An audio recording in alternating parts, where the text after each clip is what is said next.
स्वागत दोस्तों आपका अपने चल रहे के सामने यहाँ पर चलेंगे। सबसे पहले सबसे बड़ी आपको बताएंगे दोस्तों, बिहार विधानसभा चुनाव के दूसरे चरण के समाप्ति के साथ ही अब एग्जिट पोल के नतीजे सामने आने शुरू हो गए हैं। दोस्तों बताएंगे कहां पर इंडिया गठबंधन 125 से 145 सीटों के साथ में प्रचंड बहुमत की सरकार बना रही है, और बताएंगे कैसे गोदी मीडिया के एग्जिट पोल 2020 की तरह पूरी तरीके से धाराशाही होते हुए नजर आने लगे हैं। दोस्तों इसी के साथ में चलेंगे एक और बड़ी अपडेट जहां पर महागठबंधन की ओर से बड़ा आदेश जारी किया गया है। पार्टी के एक एक कार्यकर्ता को लगा दिया गया है ईवीएम की सुरक्षा में और कोई नहीं हिलेगा, इस तरीके का आदेश जारी कर दिए गए हैं। दोस्तों डिटेल में जानकारी आप तक पहुंचाएंगे। इसी के साथ में विश्वसनीय सूत्रों के हवाले से ऐसी खबर सामने आई है जहां पर नीतीश और ललन सिंह मिलकर बीजेपी के मंत्रिमंडल से इस्तीफा देने की कर रहे हैं तैयारी। बताएंगे क्या चल रहा है पूरा मामला दोस्तों। और सीमांचल के क्षेत्र किशनगंज, पूर्णिया, कटिहार, बांका और गया के अंदर एक तरफा प्रचंड जबरदस्त तरीके के वोट देखने को मिले हैं। दोस्तों बिहार का ऐतिहासिक मतदान प्रतिशत सामने आया है। एक एक करके चलेंगे आज की सारी बड़ी अपडेट। लेकिन उससे पहले अगर आप भी मानते हैं कि बिहार के विधानसभा चुनाव का केवल एक ही एग्जिट पोल है और वो एग्जिट पोल है एनडीए गठबंधन का एग्जिट पोल, यानी एनडीए गठबंधन को बाहर करने का पोल आ चुका है। और इस बार परिवर्तन पत्थर पर लिखी लकीर की तरह है और गोदी मीडिया के माथे पर लिखी लकीर की तरह जो कोई नहीं बदल सकता। तो इस वीडियो को लाइक करके लाल बटन दबाकर चैनल को सब्सक्राइब करके बेल आइकन दबाकर कमेंट बॉक्स में अपनी राय जरूर लिखकर बताएगा दोस्तों, और ज्यादा से ज्यादा वीडियो को शेयर कीजिएगा। चलते हैं सबसे पहले सबसे बड़ी ब्रेकिंग न्यूज अपडेट की तरफ, जहां पर बिहार विधानसभा चुनाव 2025 को लेकर इस वक्त की सबसे बड़ी अपडेट सामने आ रही है दोस्तों, जहां पर जैसे ही दूसरे चरण के चुनाव समाप्त होते हैं दोस्तों वैसे ही एग्जिट पोल आने शुरू हो गए। और ऐसे में मिल्लत टाइम की ओर से किए गए एग्जिट पोल में बताया गया है कि महागठबंधन बिहार के अंदर ऐतिहासिक वापसी कर रहा है। महागठबंधन 125 से 145 सीटें जीतने की स्थिति में आ चुका है दोस्तों, और एनडीए गठबंधन 70 से 90 पर आकर पूरी तरीके से दम तोड़ रहा है, यानी 70 से 90 सीटें पहुंच सकता है एनडीए गठबंधन। इससे ज्यादा आगे बढ़ने की कोई हिम्मत उनके अंदर नहीं है दोस्तों। एआईएमआईएम पुरानी स्थिति में वापस से 4 सीटें जीत सकता है और जनसुराज पार्टी के लिए 2 से 4 सीटों का अनुमान लगाया जा रहा है। टोटल 3 से 5 सीटों की बातें की जा रही है। कुल मिलाकर दोस्तों एक तरफा 125 प्लस सीटें जीतकर यानी 145 तक सीटें जीतकर बिहार में 20 साल पुरानी नीतीश कुमार की सरकार को टाटा अलविदा बाय बाय बोलने का टाइम आ चुका है। अगर आप भी मानते हैं कि ये एग्जिट पोल एकदम एग्जैक्ट पोल है तो लिखकर जरूर बताएगा दोस्तों। और 2020 के विधानसभा चुनाव में दावा किया गया था कि एनडीए गठबंधन 133, 135 से 160 सीटों के साथ सरकार बनाएगा। टाइम्स नाउ सी वोटर ने 160 सीटें एनडीए गठबंधन को दी थी दोस्तों। इसी तरीके से इंडिया टुडे लोक नीति सीएसडीएस ने 133 से 143 सीटें एनडीए गठबंधन को दी थी दोस्तों, और महागठबंधन को मैक्सिमम 98 सीटें दिया जा रहा था। लेकिन जब रिजल्ट सामने आते हैं तो सबको पता है कि 115 सीटें महागठबंधन ने जीत ली दोस्तों। और ऐसा तब हुआ जब आंकड़ों में केवल 2 से 3% वोट का इजाफा हुआ था। अब तो 10% वोट आगे बढ़ चुका है दोस्तों, जो परिवर्तन को प्रचंड परिवर्तन में बदलने के लिए काफी है दोस्तों। और अगर आप भी मानते हैं कि इस तरीके के जो एग्जिट पोल 2020 में आए थे जिसमें इंडिया गठबंधन को कम से कम 20 सीटें कम दिखाई जा रही थी, इसी से पता चलता है कि अब जो एग्जिट पोल गोदी मीडिया वाले दिखा रहे हैं वो भी उसी तरीका का है। और इंडिया गठबंधन को कोई 108 सीटें दे रहा है दोस्तों, कोई 98 सीटें, कोई 80 सीटें दे रहा है। लेकिन अगर आप पिछले बार का हिसाब किताब लगाएंगे और एग्जिट पोल में इस बार इस बात का भी अनुमान लगाएंगे कि 10% के वोट शेयर का इजाफा हुआ है, जो बिहार के इतिहास में चुनाव में कभी नहीं हुआ है। और इस बात को ऐसे इग्नोर किया जा रहा है, ऐसे नजर से दूर रखा जा रहा है दोस्तों, जैसे 10% वोट इजाफा हो जाना कोई नॉर्मल बात है, जबकि अपने आप में अप्रत्याशित बात है। और 10% का मतदान प्रतिशत बढ़ जाना ही बड़े बड़े साइकोलॉजिस्टों के यानी सर्वे करने वालों की नींद उड़ाने के लिए काफी है। इसके बावजूद गोदी मीडिया वाले सर्वे बनाकर एनडीए गठबंधन का जीत का दावा कर रहे हैं। लेकिन जब 2020 में ही सही से ये लोग अंदाजा नहीं लगा पाए तो अब 2025 में तो इनके आंकड़ों के आसपास भी रिजल्ट नहीं आएगा। अगर आप भी मानते हैं दोस्तों कि 10% वोट बढ़ जाना ही अपने आप में संकेत देता है कि एग्जिट पोल इस बार और औंधे मुंह गिरने वाले हैं, तो लिखकर जरूर बताएगा। ज्यादा से ज्यादा वीडियो को शेयर कीजिएगा। चलते हैं एक और बड़ी अपडेट की तरफ, जिसमें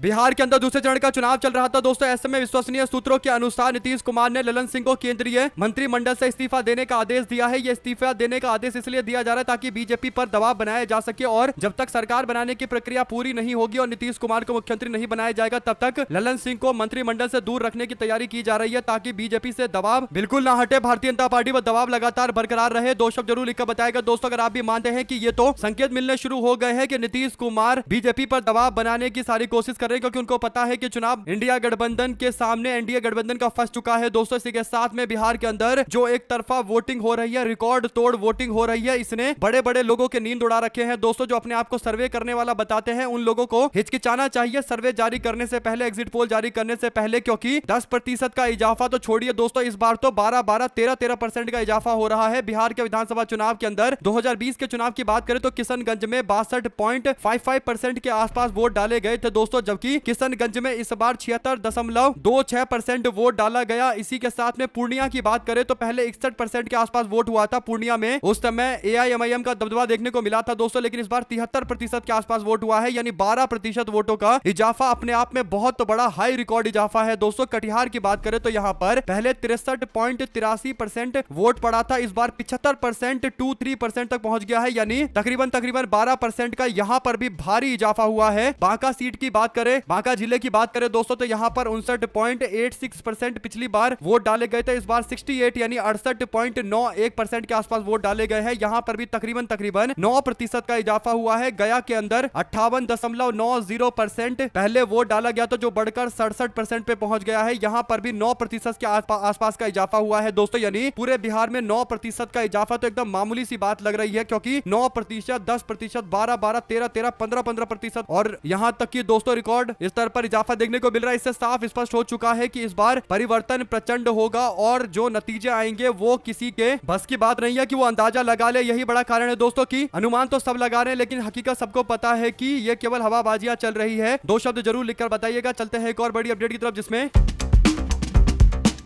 गोदी मीडिया के एग्जिट पोल पर यशवंत सिन्हा की ओर से तंज कसा गया। दोस्तों यशवंत सिन्हा ने कहा कि मेरा एग्जिट पोल तो ये कहता है कि इस बार एनडीए गठबंधन 200 से ज्यादा सीटें जीत जाएगी, महागठबंधन पूरी तरीके से समाप्त हो जाएगा। यशवंत सिन्हा तंज कस रहे थे। उन्होंने कहा कि मैं ऐसा इसलिए बोल पा रहा हूं क्योंकि मेरे से लोगों को कुछ उम्मीद नहीं है। अगर मेरा सर्वे गलत भी हो जाता है तो मेरी कोई जिम्मेदारी बनती नहीं है, मेरे को कोई कुछ बोल भी नहीं सकता। इसीलिए मैं कहता हूं कि एनडीए गठबंधन 200 प्लस चली जाएगी। ये बात वो यूं बोल रहे हैं दोस्तों क्योंकि सबको पता है कि आजकल जो एग्जिट पोल करते हैं दोस्तों, वे लोग दिन में कुछ एग्जिट पोल देते हैं, रात में कुछ और देते हैं। उसके बाद जब उनका एग्जिट पोल गलत हो जाता है तो 2-4 आंसू टपका लेते हैं और कह देते हैं कि हमने तो बहुत मेहनत की थी, लोगों को लगाया था, शायद हम लोग अंडर करंट नहीं पहचान पाए होंगे, हम लोग साइलेंट वोटर को पहचान नहीं पाए होंगे, महिला वोटर का रुझान नहीं समझ पाए होंगे, युवा वोटरों को नहीं समझ पाएंगे। यानी बहाने तो हजारों हैं, उन्हीं बहानों से बचकर एग्जिट पोल कराकर ये लोग फिर से सामने आ जाते हैं। अगर आप भी मानते हैं कि जो 24 के चुनाव में गलत हुआ, जो हरियाणा के चुनाव में गलत हुआ, महाराष्ट्र में गलत हुआ, वो कभी भी गलत हो सकता है। अब एग्जिट पोल वाले गलत ही होते रहते हैं दोस्तों। तो उनकी गलतियों से एक बात स्पष्ट हो गई है कि इंडिया गठबंधन वाले बिल्कुल भी निराश ना हो, वो साफ तौर पर इस बात को निश्चित रखे कि क्योंकि इंडिया गठबंधन गोदी मीडिया के खिलाफ है और गोदी मीडिया इंडिया गठबंधन के खिलाफ है, तो ये तो आंकड़े आने जारी होंगे दोस्तों। जिन्होंने दिन रात मेहनत की है उनको पता है कि उनके मेहनत का क्या परिणाम आएगा। अगर आप भी मानते हैं कि 2020 में जिस तरीके से इंडिया गठबंधन को इग्नोर किया जा रहा था और पूरे चुनावी समीकरण से अलग रखा जा रहा था और बाद में जब रिजल्ट सामने आते हैं तो रात रात तक काउंटिंग चलती रही और एक एक जिलों के अंदर इंडिया गठबंधन ने अपना दबदबा दिखाया दोस्तों, और केवल 5 से 6 सीटों के कारण इंडिया गठबंधन की सरकार नहीं बन पाई। अगर आप भी मानते हैं कि इस बार भी कुछ ऐसा ही होने वाला है, बल्कि और ज्यादा डिस्ट्रक्टिव नतीजे आएंगे दोस्तों, क्योंकि जनस्वराज पार्टी का खुद का भी अपना प्रभाव है। उन्होंने भी कई सीटों पर अच्छे उम्मीदवार दिए हैं और वो ज्यादातर एनडीए गठबंधन में भारतीय जनता पार्टी के वोट काट रहे हैं। 2 शब्द जरूर लिखकर बताइएगा दोस्तों। और चलते हैं एक और बड़ी अपडेट की तरफ, जिसमें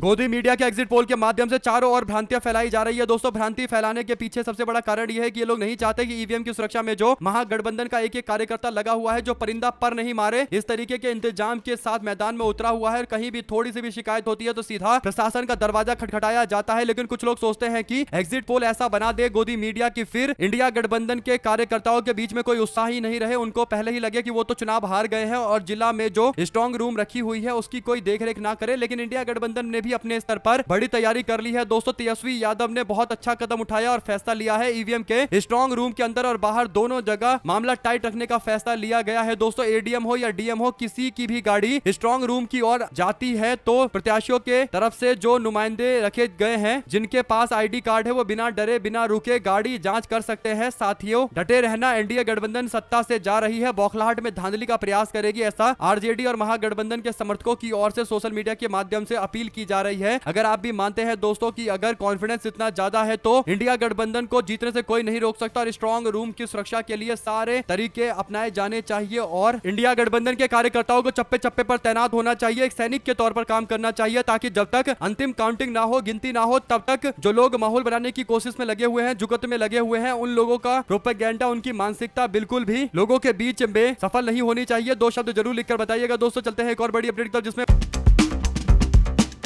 बगहा के रामनगर विधानसभा क्षेत्र के दोन पंचायत के लोगों ने वोट बहिष्कार करने का ऐलान किया। दोस्तों इस पंचायत में करीब 22 गांव है जिनमें 15,000 वोटर्स हैं। इन वोटर्स के लिए बूथ संख्या 1 से 18 बनाया गया था। इन बूथों पर 11 बजे तक तो कोई वोटिंग ही नहीं हुई। एक भी व्यक्ति वोट डालने के लिए नहीं आया क्योंकि पूरे गांव ने मिलकर फैसला लिया था कि वो इस बार चुनाव का बहिष्कार करेंगे। बहिष्कार इसलिए करेंगे क्योंकि उनके क्षेत्र के अंदर ना तो कोई विकास हुआ, ना कोई हॉस्पिटल बना, ना कोई स्कूल बना, केवल लोगों को मूर्ख बनाया गया। इस मामले पर दोस्तों जो विरोध किया गया तो बाद में प्रशासन के लोग समझाने बुझाने के लिए आए, तब पर भी लोगों ने वोट नहीं दिया। लोगों का कहना है कि हम आपको क्यों वोट दें, जब आप लोग हमारा विकास ही नहीं कर रहे तो आप लोग को वोट देने का क्या मतलब है। वोट दे तब भी विकास ना हो, वोट नहीं दे तब भी विकास ना हो, तो फिर हम लोग क्यों इतनी मेहनत करें कि आपको जाकर वोट डालें। यही बड़ा कारण है कि वोट का बहिष्कार किया गया है। दोस्तों एक तरीके से लोकल प्रशासन के लोगों के लिए यह जिम्मेदारी थी कि वो लोगों को मनाकर वोट डलवाए, लेकिन लोकल प्रशासन ऐसा नहीं करवा पाया। दोस्तों इससे पता चलता है कि लोकल प्रशासन भी पूरी तरीके से असक्षम साबित हो रहा है क्योंकि उन्होंने विकास के नाम पर स्थानीय लोगों को केवल धोखा दिया है। ना प्रशासन के लोग काम कर रहे हैं, ना ही नेता कोई आकर विकास का काम कर रहा है, केवल जीत जीत कर जा रहा है। तो लोगों ने फैसला लिया कि 15,000 वोट तो हम डालेंगे ही नहीं। इससे एक बात स्पष्ट हो गई है दोस्तों कि कहीं ना कहीं एक जागरूक मतदाताओं की तरह व्यवहार करते हुए लोगों ने कहा कि जब तक उनके यहाँ स्कूल और अस्पताल नहीं बन जाता तब तक वो वोट डालेंगे ही नहीं। अब देखना यह होगा कि कौन आता है स्कूल और तमाम तरीके के स्वास्थ्य की सेवाओं को उपलब्ध करवाने के लिए। जो भी जानकारी इससे जुड़ी आगे आती रहेगी आप लगातार पहुंचाएंगे। दोस्तों क्या बहिष्कार करना चाहिए वोटों का, खासकर विकास अगर नहीं पहुंच रहा है आपके गांव में तो क्या आपको वोट नहीं देना चाहिए, बहिष्कार करना चाहिए? जो भी आपको लगता है दोस्तों लिखकर जरूर बताएगा। लोगों की अलग अलग तरीके की राय हो सकती है। इसी के साथ में चलते हैं एक और बड़ी अपडेट की तरफ, जिसमें दूसरे फेज के वोटिंग कल हुए। दोस्तों बीते दिन हुआ, जमकर वोट डाला गया। ऐसे में निर्दलीय प्रत्याशी काराकाट से चुनाव लड़ रही पवन सिंह की पत्नी के होटल में पुलिस ने रेड मारना शुरू कर दिया। दोस्तों जिस होटल में वो ठहरी हुई थी वहां की तलाशी ली गई और वीडियो सामने आया है जिसमें ज्योति सिंह एसडीएम से कह रही है कि मुझे क्यों परेशान कर रहे हो, आप लोगों ने मेरे कमरे की तलाशी क्यों ली, मैं कोई अपराधी हूं क्या? रेड के दौरान कोई महिला पुलिस को साथ में क्यों नहीं लेकर आई, ये भी एक बड़ा सवाल है जिसका जवाब स्थानीय प्रशासन को, पुलिस को देना चाहिए। अगर आप भी मानते हैं कि यह गंभीरता का मुद्दा है तो लिखकर जरूर बताएगा। दोस्तों चलते हैं एक और बड़ी अपडेट की तरफ, जिसमें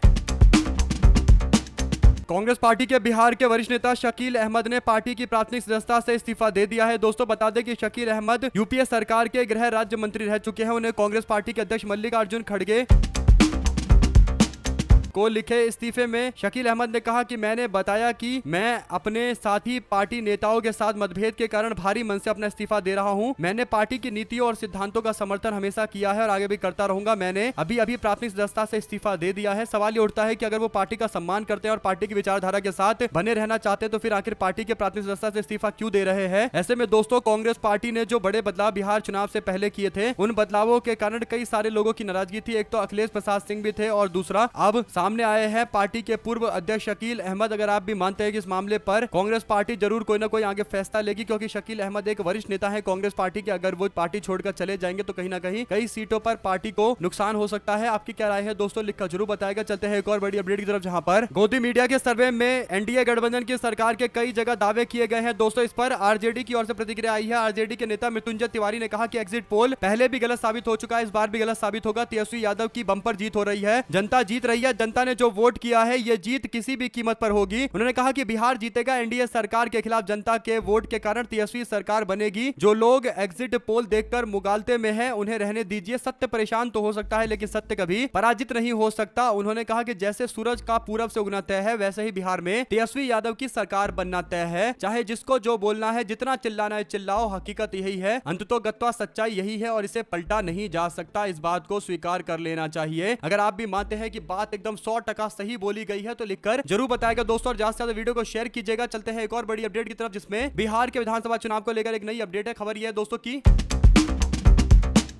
बिहार के विधानसभा चुनाव खत्म होने के बाद चाणक्य स्ट्रेटेजी के एग्जिट पोल में आरजेडी के लिए बड़ी खुशखबरी आई है। दोस्तों चाणक्य के मुताबिक आरजेडी को 75 से 85 सीटें मिल सकती है और वो सबसे बड़ी पार्टी बन सकती है। बीजेपी को 70 से 75 सीटें मिलने का अनुमान है और जनता दल यूनाइटेड को 52 से 57 सीटें मिलने का अनुमान है। ऐसे अलग अलग और भी आंकड़े दिए जा रहे हैं। हालांकि आंकड़ेबाजियों का जो खेल है वो जनता देख चुकी है, महाराष्ट्र में देख चुके हैं, हरियाणा में तो खुलेआम देख चुके हैं दोस्तों। और लोकसभा चुनाव 2024 में तो सबने देखा था कि कैसे मोदी मोदी को 400 सीटें देकर मोदी की सरकार इतनी प्रचंड बहुमत से बना दी थी दोस्तों की राजीव गांधी जी का रिकॉर्ड भी टूट गया था। लेकिन रिकॉर्ड जैसे ही टूटा, नरेंद्र मोदी और बीजेपी के लोगों का सपना टूटा। फिर उनको पता चला कि ये तो बेवकूफ बना रहे थे चैनल वाले। एग्जिट पोल में भी 300 प्लस दिखा रहे थे भाजपा को। अंत में भाजपा 240 पर आकर निपट गई। अगर आप भी मानते हैं दोस्तों कि एग्जिट पोल कुछ नहीं होता, जो होता है वो जनता का निर्णय होता है। और अगर 10% का वोट शेयर का इजाफा हुआ है, मतदान प्रतिशत का इजाफा हुआ है, तो दुनिया में कोई ताकत बिहार के विधानसभा चुनाव को हूबहू उसी तरीके से उन्हीं आंकड़ों के इर्द गिर्द अनुमान लगा सकती है। दोस्तों इस बार बिहार में परिवर्तन एक अलग लेवल का होगा। जो भी आपकी राय है लिख कर जरूर बताएगा। ज्यादा से ज्यादा वीडियो को शेयर कीजिएगा। दोस्तों चलते हैं एक और बिग न्यूज अपडेट की तरफ, जहां पर